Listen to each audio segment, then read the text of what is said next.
Hello दोस्तों, स्वागत है आप सभी का स्टडी राज यूट्यूब चैनल पर। स्टडी राज यूट्यूब चैनल पर सोशियोलॉजी, पॉलिटिकल साइंस और हिंदी साहित्य के प्रैक्टिस सेट करवाए जा रहे हैं जो कि आपके आने वाले एग्जाम जैसे TGT, PGT, GIC, LT grade, KVS, net, JRF आदि के लिए काफ़ी हेल्पफुल रहेंगे।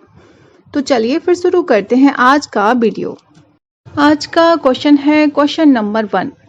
सामाजिक नियंत्रण शब्द का प्रयोग सर्वप्रथम किसने किया था? तो सामाजिक नियंत्रण शब्द का प्रयोग सर्वप्रथम किया था, वो किसने किया था? मर्टन ने, या फिर समनर ने, डेविस ने, या फिर रॉस ने? तो इसका राइट आंसर होगा रॉस ने। किसने? रॉस ने। अमेरिकी समाजशास्त्री E.A. रॉस ने सर्वप्रथम अपनी उनकी पुस्तक का नाम है सोशल कंट्रोल। क्या है? सोशल कंट्रोल में सामाजिक नियंत्रण का विश्लेषण किया था।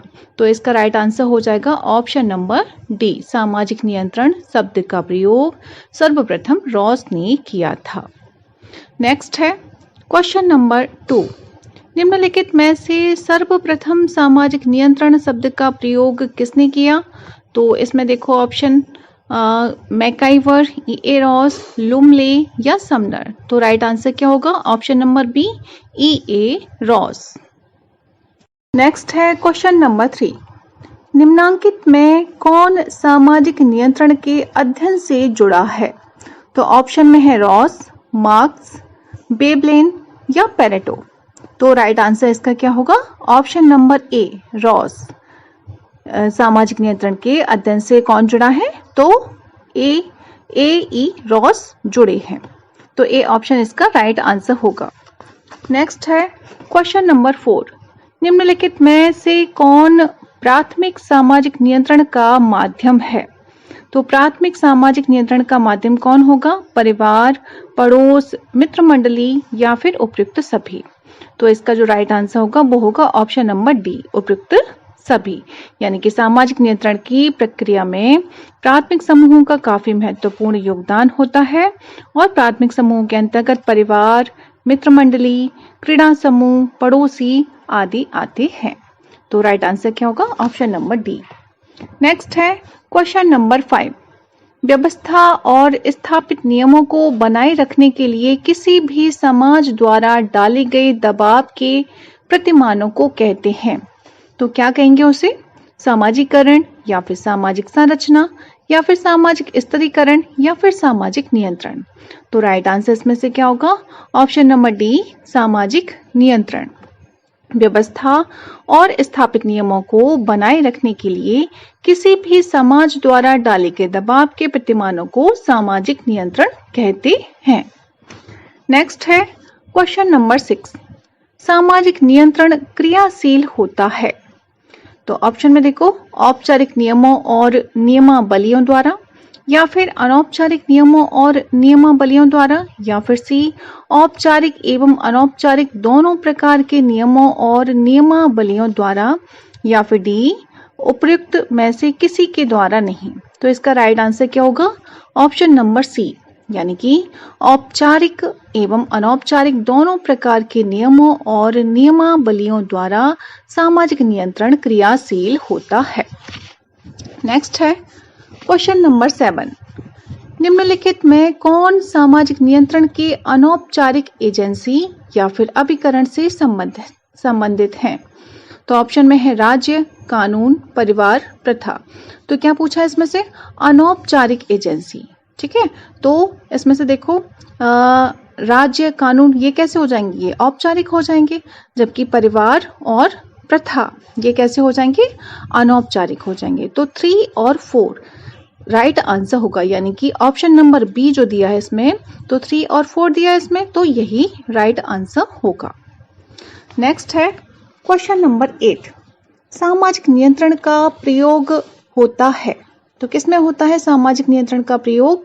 औपचारिक नियमों एवं कानूनों द्वारा, अनौपचारिक नियमों एवं कानूनों द्वारा, या फिर औपचारिक तथा अनौपचारिक दोनों नियमों एवं कानूनों द्वारा, या फिर इनमें से कोई नहीं।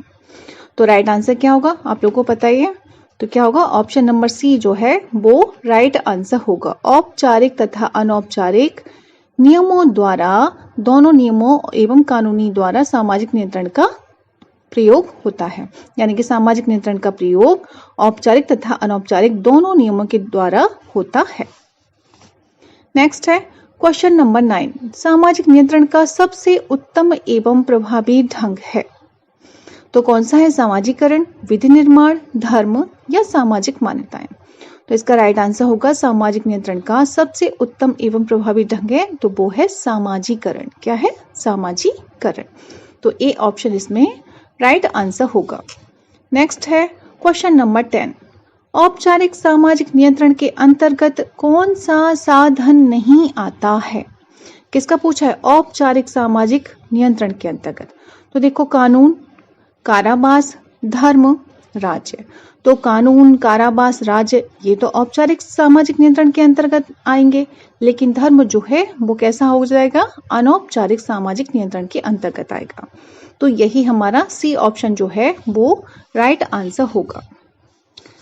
औपचारिक नियंत्रण वह नियंत्रण होता है जो निश्चित लिखित कानूनों के द्वारा संपन्न होता है तथा जिसे व्यक्ति या समूह को मानना ही पड़ता है।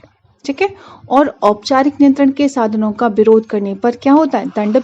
दंड की भी व्यवस्था की जाती है। तो और जबकि अनौपचारिक में ऐसा नहीं होता है। ठीक है। तो इसका राइट आंसर क्या होगा? ऑप्शन नंबर सी, धर्म। नेक्स्ट है क्वेश्चन नंबर 11, निम्न में से कौन सा सामाजिक नियंत्रण का औपचारिक साधन नहीं है? अब इसमें से भी वही पूछा है कि औपचारिक साधन नहीं है, वो हमें बताना है। तो कारागृह या जेल, तो ये तो औपचारिक सामाजिक नियंत्रण का साधन है। अच्छा, अदालतें, तो ये भी है। जनरीतियां, तो ये वाला नहीं है जनरीतियां। तो यही क्या होगा? हमारा राइट आंसर होगा।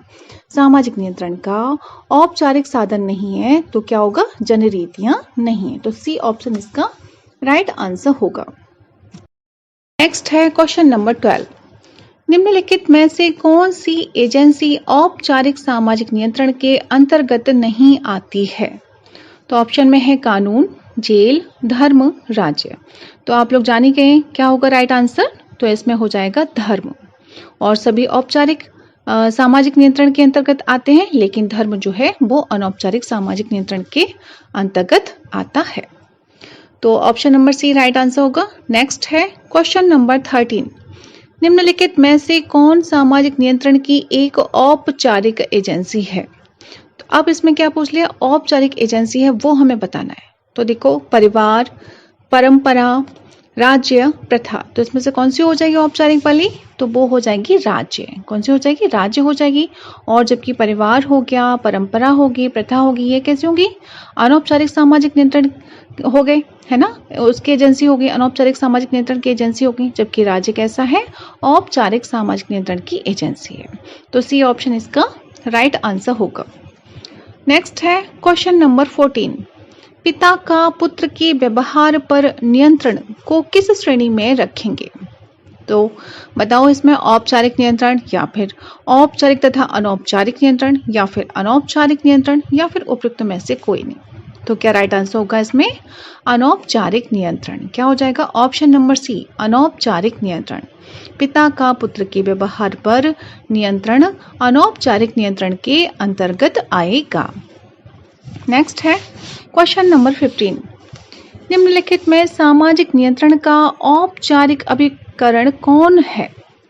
तो इसमें औपचारिक अभिकरण को पूछ लिया है। तो देखो, जनरीतियां, परंपराएं, राज्य, सामाजिक भय। तो कौन सा राइट आंसर होगा इसमें? ऑप्शन नंबर सी, राज्य। सामाजिक नियंत्रण का औपचारिक अभिकरण क्या होगा? राज्य। तो सी ऑप्शन राइट आंसर होगा। नेक्स्ट है क्वेश्चन नंबर 16, सामाजिक नियंत्रण का मुख्य लक्ष्य है।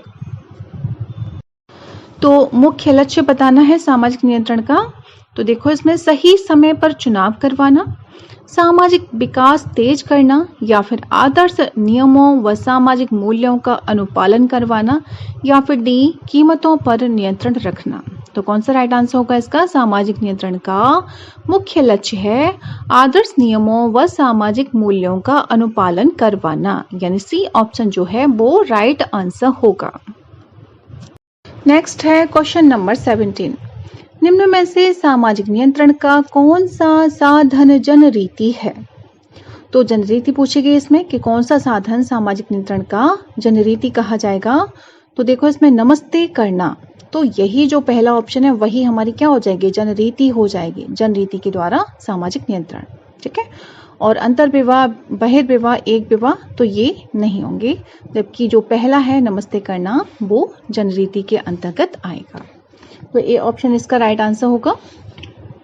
देखो, समाज प्रत्येक व्यक्ति से यह आशा रखता है कि किस परिस्थिति में उसे किस ढंग से व्यवहार करना चाहिए।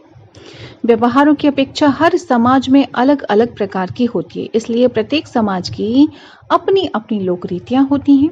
किसी व्यक्ति को किस प्रकार बैठकर भोजन करना चाहिए, तो ये भी एक जनरीति होगी। किसी से मिलने पर किस ढंग से उसका अभिनंदन करना चाहिए, तो ये भी एक जनरीति होगी। अच्छा, विदाई के समय कैसा व्यवहार करना चाहिए। ठीक है, तो इस तरह के जो वर्ग होते हैं वो क्या होते हैं, जनरीति होते हैं। जैसे कि किसी अवसर पर किस प्रकार के वस्त्र पहनना चाहिए, जैसे किसी की शादी है और आप नॉर्मल वस्त्र पहन के जाएंगे तो ऐसा ये जनरीति के अंतर्गत नहीं आएगा, है ना। तो उस हिसाब से जैसी कंडीशन है वैसे ही हमें वस्त्र भी पहनने चाहिए। अच्छा, महिलाओं के साथ पुरुषों के साथ कैसा व्यवहार करोगे आप, है ना, तो वो भी जनरीति के अंतर्गत आ जाएगा। इस प्रकार से जब हम देखेंगे तो हजारों अपेक्षित व्यवहारों को क्या कहा जाता है, जनरीति कहा जाता है। तो इसीलिए नमस्ते करना जो है, जब हम किसी से मिलते हैं तो किस तरह से उसका अभिनंदन करते हैं, तो वो क्या हो जाएगी, जनरीति हो जाएगी। नेक्स्ट है क्वेश्चन नंबर 18, सामाजिक नियंत्रण का सबसे महत्वपूर्ण अभिकरण है। अब देखो इसमें स्कूल, परिवार, पड़ोस, नातेदारी। अब इसमें से कौन सा सबसे महत्वपूर्ण हो जाएगा, तो हमारी फैमिली हो जाएगी, यानी परिवार हो जाएगा। तो बी ऑप्शन जो है इसका राइट आंसर होगा। नेक्स्ट है क्वेश्चन नंबर 19, निम्न में से कौन सामाजिक नियंत्रण की एजेंसी नहीं है। अब सामाजिक नियंत्रण की जो एजेंसी नहीं है वो हमें बतानी है। तो देखो, न्यायपालिका, अर्थव्यवस्था, धर्म, आदर्श, नियम। तो इसमें से कौन सी एजेंसी नहीं मानी जाएगी, तो वो होगी अर्थव्यवस्था। क्या है, अर्थव्यवस्था सामाजिक नियंत्रण की एजेंसी नहीं है, जबकि न्यायपालिका है, धर्म के द्वारा कंट्रोल होता है, और क्या है, आदर्श नियमों के द्वारा भी सोशल कंट्रोल होता है, और न्यायपालिका के द्वारा भी सोशल कंट्रोल होता है। तो बी ऑप्शन इसका जो है वो राइट आंसर होगा। नेक्स्ट है क्वेश्चन नंबर 20, किसने सामाजिक नियंत्रण के दो प्रकारों, कौन कौन से, प्रत्यक्ष एवं अप्रत्यक्ष का उल्लेख किया है। ये जो इसके सामाजिक नियंत्रण के प्रकार जो हैं वो अच्छे से लर्न कर लीजिएगा, क्योंकि ये काफी पूछे जाते हैं। तो इसमें देखो, किम्बाल यंग, कार्ल मैनहीम, C.H. कोले और मैक्स वेबर। तो प्रत्यक्ष और अप्रत्यक्ष में किसने बांटा है सामाजिक नियंत्रण को, तो वो बांटा है किसने, कार्ल मैनहीम ने। किसने बांटा है, कार्ल मैनहीम ने। तो बी ऑप्शन जो है वो राइट आंसर होगा। कार्ल मैनहीम ने प्रत्यक्ष एवं अप्रत्यक्ष को क्या कहते हैं, और एक परोक्ष वर्ड भी आता है, परोक्ष कहीं पे लिखा होता है, अप्रत्यक्ष की जगह परोक्ष लिखा होगा। ठीक है, तो वो यानी कि तो वो भी क्या हो जाएगा, तो वो भी अप्रत्यक्ष ही कहा जाएगा। तो क्या है, प्रत्यक्ष एवं अप्रत्यक्ष या फिर परोक्ष सामाजिक नियंत्रणों की चर्चा अपनी पुस्तक में जो कार्ल मैनहीम है, उनकी पुस्तक कौन सी है, मैन एंड सोसाइटी। कौन सी है कार्ल मैनहीम की पुस्तक, मैन एंड सोसाइटी में विस्तार से की है। ठीक है, तो जो इसका राइट आंसर क्या होगा, तो वो होगा option number B, Karl Mannheim. Next है क्वेश्चन नंबर 21, किसने सामाजिक नियंत्रण के दो प्रकारों प्रत्यक्ष तथा परोक्ष में वर्गीकृत किया है। तो देखो, फिर से क्वेश्चन रिपीट हो गया, तो आप लोगों को बताइए क्या हो जाएगा इसका आंसर, दुर्खीम, E.C. हेज, या फिर E.A. रॉस, या फिर मैनहीम। तो डी ऑप्शन जो है मैनहीम वो राइट आंसर होगा। नेक्स्ट है क्वेश्चन नंबर 22, चेतन तथा अचेतन प्रकार के सामाजिक नियंत्रण का उल्लेख किसके द्वारा किया गया है। अब क्या पूछा इसमें, चेतन तथा अचेतन प्रकार के सामाजिक नियंत्रण का उल्लेख किसके द्वारा किया गया है, तो चार्ल्स कोले हैं, गुरबिस तथा मोरे हैं, या फिर लैपियर हैं, या फिर कार्ल मैनहीम हैं। तो इसका राइट आंसर होगा चेतन तथा अचेतन प्रकार के सामाजिक नियंत्रण का जो वर्गीकरण किया है तो वो किया है चार्ल्स कूले ने। किसने किया है? ऑप्शन नंबर ए, चार्ल्स कूले ने। चार्ल्स कूले ने सामाजिक नियंत्रण के चेतन और अचेतन यानी कि कॉन्शियस एंड अनकॉन्शियस प्रकार का उल्लेख किया है। तो राइट आंसर क्या होगा? Option number A, C.H. कूले। अब नेक्स्ट है क्वेश्चन नंबर 23। निम्न में से कौन सा सामाजिक नियंत्रण का स्वरूप नहीं है? तो देखो इसमें चेतन और अचेतन, सहयोग और संघर्ष, प्रत्यक्ष और अप्रत्यक्ष और सकारात्मक और नकारात्मक। तो इसमें से कौन सा सामाजिक नियंत्रण का स्वरूप नहीं है वो हमें बताना है। तो इसका राइट आंसर होगा ऑप्शन नंबर बी, सहयोग और संघर्ष। क्या है? सहयोग और संघर्ष। ये नहीं है। सहयोग और संघर्ष सामाजिक प्रक्रिया के प्रकार हैं। किसके प्रकार हैं? सामाजिक प्रक्रिया के प्रकार हैं। से सभी कैसे सामाजिक नियंत्रण के स्वरूप कहे जाएंगे। चेतन और अचेतन हो गया, प्रत्यक्ष और अप्रत्यक्ष हो गया, सकारात्मक एवं नकारात्मक, ये क्या हो गया? सामाजिक नियंत्रण के स्वरूप हो जाएंगे। तो इसका जो राइट आंसर है वो क्या होगा? Option number B. नेक्स्ट है क्वेश्चन नंबर 24। निम्न में से सामाजिक नियंत्रण के प्रकार कौन से हैं? तो इसमें से देखो फिर से क्वेश्चन पूछा है।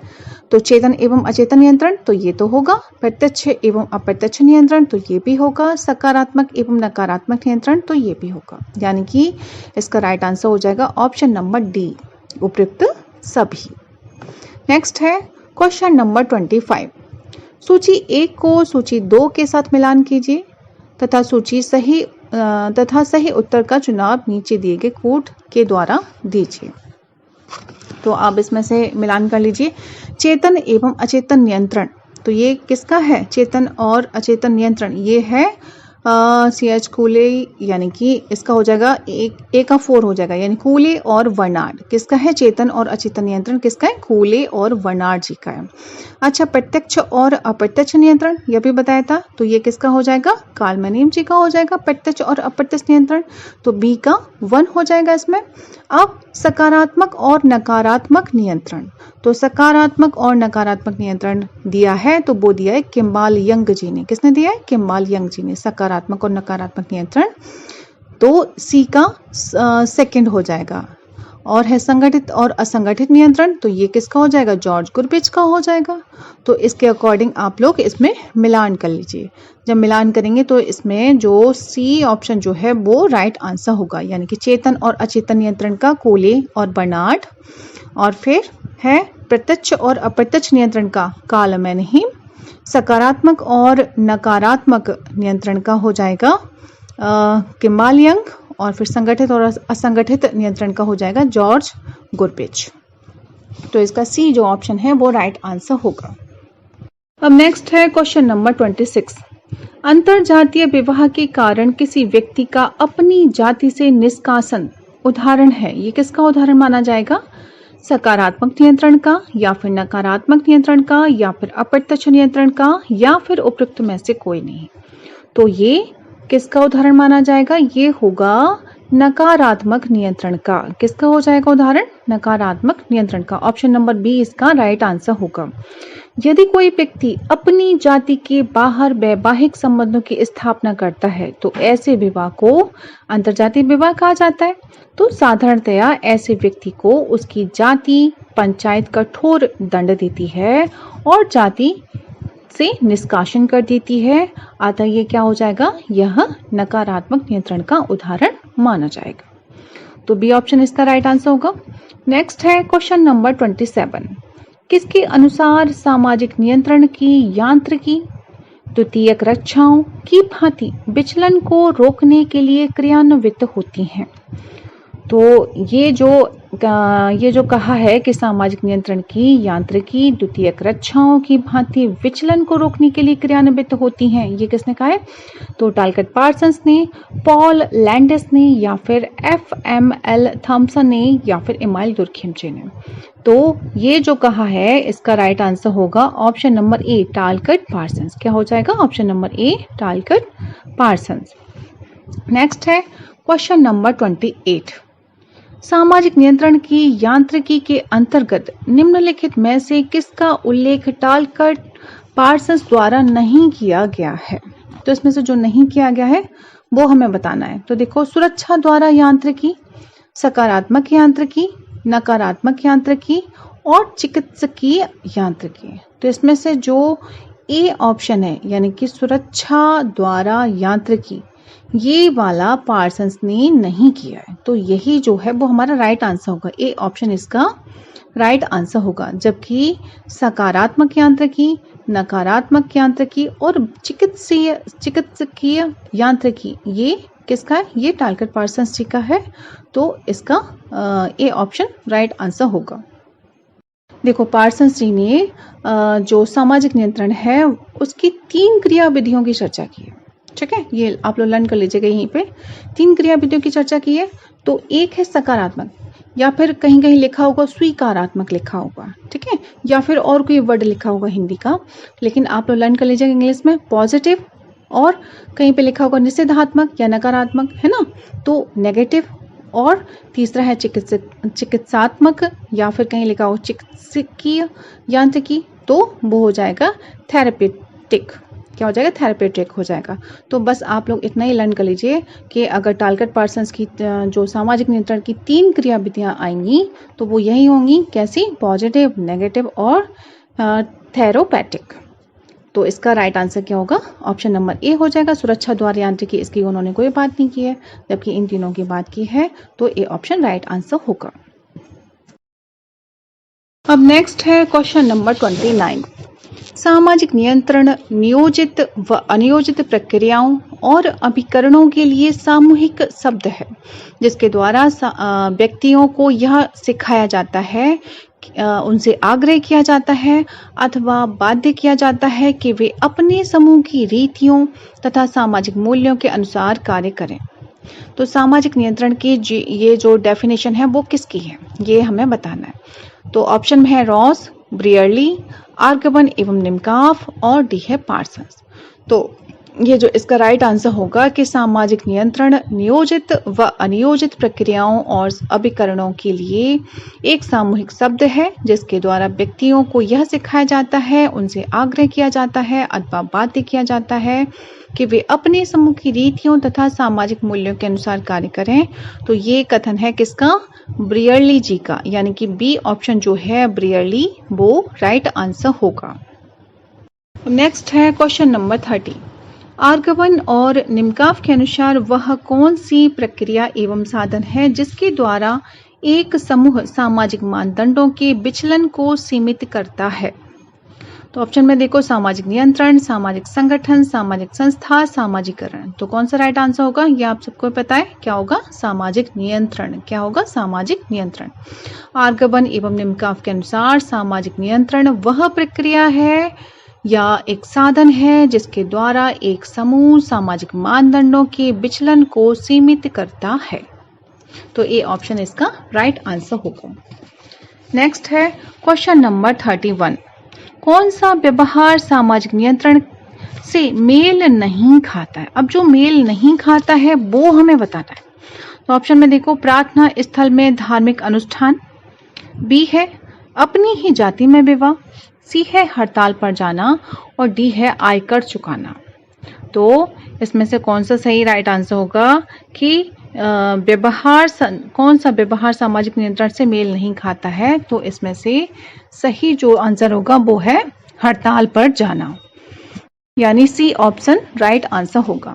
देखो, हड़ताल पर जाना सामाजिक नियंत्रण से मेल नहीं खाता है।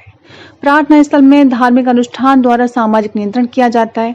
इसी प्रकार हिंदू समाज में यह अपेक्षा की जाती है कि वह अपनी जाति में ही विवाह करे। ऐसा न करने पर दंड भी मिलता है? और क्या होता है? जाति से निष्कासित भी कर दिया जाता है। और क्या होता है? और सरकार और नागरिकों से, अगर हम आयकर की बात करें तो सरकार और नागरिकों से यह अपेक्षा की जाती है कि जो व्यक्ति आयकर के दायरे में है वो सरकार को टैक्स दे, यानी कि कर दे। जो इस नियम का पालन नहीं करते सरकार उन पर जुर्माना भी लगाती है। ठीक है, तो ये भी इसमें आ गया। लेकिन हड़ताल पर जाना ये अलग हो जाता है, ये सामाजिक नियंत्रण के अंतर्गत नहीं आता है। तो इसका सी ऑप्शन जो है वो राइट आंसर होगा। अब नेक्स्ट है क्वेश्चन नंबर 32। निम्न में से कौन सा सामाजिक नियंत्रण लागू करता है? तो समाज, धर्म, कानून और उक्त तीनों, तो इसमें से सभी नियंत्रण करते हैं। ठीक है, कोई औपचारिक करता है, कोई अनौपचारिक करता है। तो इसका डी ऑप्शन राइट आंसर होगा। सामाजिक नियंत्रण, राज्य, है ना, और क्या है, और कानून और धर्म, ये तीनों ही क्या है, जो सामाजिक नियंत्रण को लागू करते हैं। तो डी ऑप्शन राइट आंसर होगा। अब नेक्स्ट है क्वेश्चन नंबर 33। सामाजिक नियंत्रण दृढ़ होता है। अब दृढ़ कैसे होता है? छोटे समुदायों में, एक रूपीय समुदायों में, या फिर धर्म को महत्व देने वाले समुदाय में, या फिर उपरोक्त तीनों में। तो इसका भी राइट आंसर क्या होगा? ऑप्शन नंबर डी हो जाएगा, क्योंकि सामाजिक नियंत्रण दृढ़ होता है। कैसे होता है? छोटे समुदायों से भी होता है, एक रूपीय समुदायों से भी होता है, धर्म को महत्व देने वाले समुदायों में भी होता है। ठीक है, तो ये सभी आ जाएंगे इसमें। अब नेक्स्ट है क्वेश्चन नंबर 34। समुचित सामाजिक संगठन हेतु यह आवश्यक है कि समाज अपने सदस्यों पर पूर्ण नियंत्रण रखे, समाज अपने सदस्यों पर आंशिक नियंत्रण रखे, या फिर समाज अपने सदस्यों पर अतिशय नियंत्रण न रखे। और डी है सामाजिक नियंत्रण कठोर और कसाब युक्त हो। तो इसका जो राइट आंसर है कि समुचित सामाजिक संगठन हेतु यह आवश्यक है कि समाज अपने सदस्यों पर पूर्ण नियंत्रण रखे। तो ए ऑप्शन इसका राइट आंसर हो जाएगा। यानी कि सामाजिक संगठन वह व्यवस्था होती है जिसके द्वारा समाज के सभी भाग एक दूसरे के साथ संपूर्ण समाज के साथ अर्थपूर्ण रूप से संबंधित रहते हैं। और समुचित सामाजिक संगठन हेतु यह आवश्यक है कि वह समाज अपने सदस्यों पर पूर्ण नियंत्रण रखे। ठीक है, तो ए ऑप्शन इसका राइट आंसर होगा। नेक्स्ट है क्वेश्चन नंबर 35। सामाजिक नियंत्रण की जनरीतियों एवं प्रथाओं से संबंधित साधनों को बताइए। तो अब इसमें से बताना है, कूट छाटना है। तो देखो, पर्दा प्रथा, दहेज निरोध कानून, अंतरजातीय विवाह, अलौकिक शक्ति में विश्वास। तो इसमें से हो जाएगा, क्या पूछा है इसमें? सामाजिक नियंत्रण की जनरीतियों एवं प्रथाओं से संबंधित साधन। तो जनरीतियों और प्रथाओं से संबंधित साधन बताने, तो देखो इसमें पहला हो जाएगा पर्दा प्रथा। ठीक है, और दहेज निरोध कानून, तो ये तो नहीं होगा। अंतरजातीय विवाह हो जाएगा क्योंकि जनरीतियों की बात की गई है। अलौकिक शक्ति में विश्वास, तो ये भी हो जाएगा, यानी कि 2 को छोड़कर 1, 3, 4 हो जाएंगे। ठीक है, तो इसका राइट आंसर क्या होगा? ऑप्शन नंबर डी, क्योंकि 1, 3, 4 इसी में दिए हैं डी ऑप्शन में, तो डी ऑप्शन राइट आंसर होगा। नेक्स्ट है क्वेश्चन नंबर 36। निम्नलिखित में से कौन सा एक औपचारिक नियंत्रण का साधन नहीं है? जो औपचारिक नियंत्रण का साधन नहीं है वो कौन सा है? तो देखो, इसमें ऑप्शन में फर्स्ट दिया हुआ है प्रथा, तो ये कैसा है? औपचारिक नियंत्रण का साधन नहीं है। ये कैसा है? अनौपचारिक नियंत्रण का साधन है प्रथा, तो यही राइट आंसर हो जाएगा। जबकि और देखो, सैन्य शक्ति, अधिनियम, कानून, ये कैसे है? औपचारिक नियंत्रण के साधन हो जाएंगे। अब नेक्स्ट है क्वेश्चन नंबर 37। निम्नांकित में किसने औपचारिक और अनौपचारिक नियंत्रण के प्रकारों को प्रतिपादित किया है?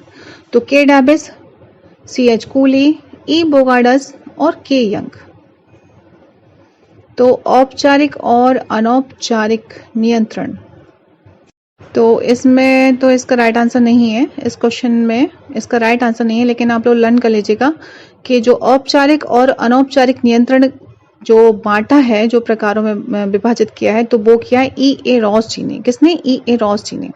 E.A. रॉस ने औपचारिक तथा अनौपचारिक नियंत्रण, यानी कि फॉर्मल एंड इनफॉर्मल कंट्रोल को के 2 प्रकारों में विभाजित किया है। ठीक है, तो इसका आप लोग लिख लीजिएगा कहीं पे कि E.A. रॉस राइट आंसर होगा इसका। E.A. रॉस यानी औपचारिक और अनौपचारिक नियंत्रण के प्रकारों को प्रतिपादित किया है, तो वो किसने किया है? E.A. रॉस जी ने किया है।